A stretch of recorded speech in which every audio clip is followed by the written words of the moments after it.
কিছু ভাষ্যকর গত সপ্তাহের ঘটনার আলোকে অন্তর্বর্তী সরকারের দ্রুত অবসানের পূর্বাভাস দিতে শুরু করেছে। তারা অনুমান করছে এই সুযোগটাই কাজে লাগাতে চাচ্ছে ভারত।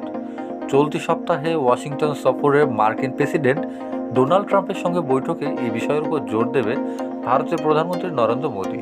সেখানে তিনি বাংলাদেশ ইস্যুতে ভারতীয় নীতির ক্ষেত্রে যুক্তরাষ্ট্রের সমর্থন আদায়ের চেষ্টা করবে বলেও মনে করছে বিশ্লেষকরা।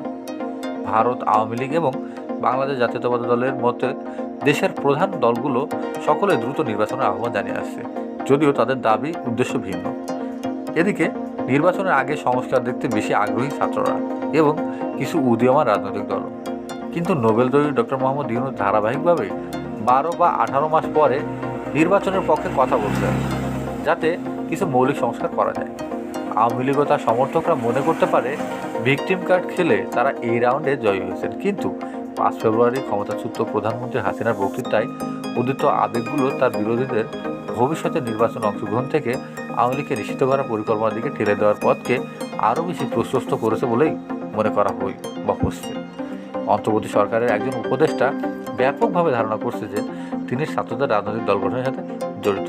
দাবি করছেন যে আওয়ামী লীগকে নিষিদ্ধ করার জন্য অন্যান্য সকল দলের মধ্যে ঐক্যমত রয়েছে। হাসিনা বা তার দল শীঘ্রই ক্ষমতা ফিরবে বলে কেউ বিশ্বাসও করে না, কারণ তিনি এবং তার দলের অন্য সদস্যদের বিরুদ্ধে মানবতা বিরোধী অপরাধ ও দুর্নীতির অসংখ্য অভিযোগ রয়েছে। আওয়ামী লীগ যেটা চায় তা হলো ছাত্রদের রাজনীতি থেকে দূরে রাখা এবং সংস্কার বাধাগ্রস্ত করা। এজন্য হাসিনার দল তার দীর্ঘদিনের শত্রু বিএনপির সাথে নিজেদের স্বার্থ নিয়ে দিন দরবারের চেষ্টা চালিয়ে যাচ্ছে বলে মনে করা হচ্ছে।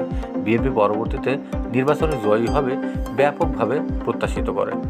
আওয়ামী লীগ সম্ভবত আশা করছে যে বিএনপি অতীতের অনুশীলনে ফিরে আসবে এবং বাংলাদেশের রাজনীতিতে বহিষ্কৃত দলটি প্রত্যাবর্তনের মঞ্চ তৈরি করবে। এতে কিছু পরে হলেও ডক্টর ইউনূস ও তার ছাত্র সমর্থকদের প্রয়োজনীয় সংস্কারের জন্য যথেষ্ট শক্তি ব্যবহারের সুযোগ রয়েছে, যেহেতু তারা বিশাল ম্যান্ডেট নিয়ে সরকার চালানোর দায়িত্ব নিয়ে এসেছে। এই টালমাটাল পরিস্থিতিতে বাংলাদেশের সকল গণতন্ত্রপন্থী শক্তির কাছে একটি অনুস্মারক হিসাবে কাজ করবে যে বাইরের হুমকি মোকাবেলায় জাতীয় ঐক্য সময় দাবি রাখে।